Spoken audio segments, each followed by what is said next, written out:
এর জন্য নিয়ে এসেছি ডিম আর আলু দিয়ে সকালের নাস্তার রেসিপি, যা 5 মিনিটেই ঘরেই তৈরি করতে পারবেন। এটার টেস্টটা ছিল অসাধারণ। আসসালামু আলাইকুম বন্ধুরা, চলুন শুরু করা যাক। একটি আলুর খোসা ছাড়িয়ে নেব। খোসা ছাড়ানোর আগেই আমি আলুটিকে ধুয়ে নিয়েছি।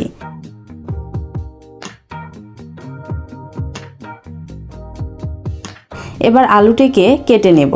প্রথমে এভাবে ফালা ফালা করে কেটে নেব। তারপর এগুলোকে ভালোভাবে লম্বা লম্বা কুচি করে কেটে নেব।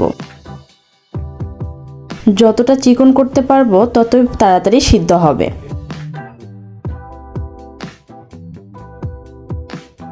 এগুলোকে একটি বাটিতে নিয়ে নেব।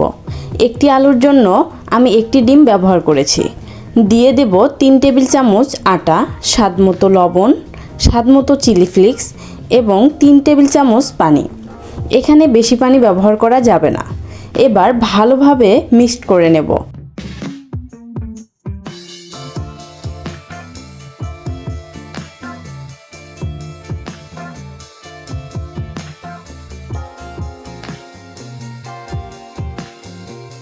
ফ্রাই প্যানে হালকা তেল দিয়ে দেব, যেন প্যানের সব জায়গায় ছড়িয়ে থাকে। হালকা হিটে মিশ্রণটি দিয়ে দেব।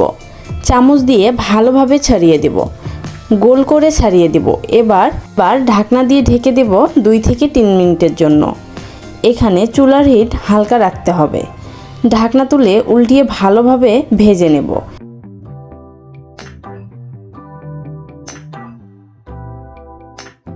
ভাজা হয়ে গেলে এটিকে কেটে সস দিয়ে পরিবেশন করতে পারবেন।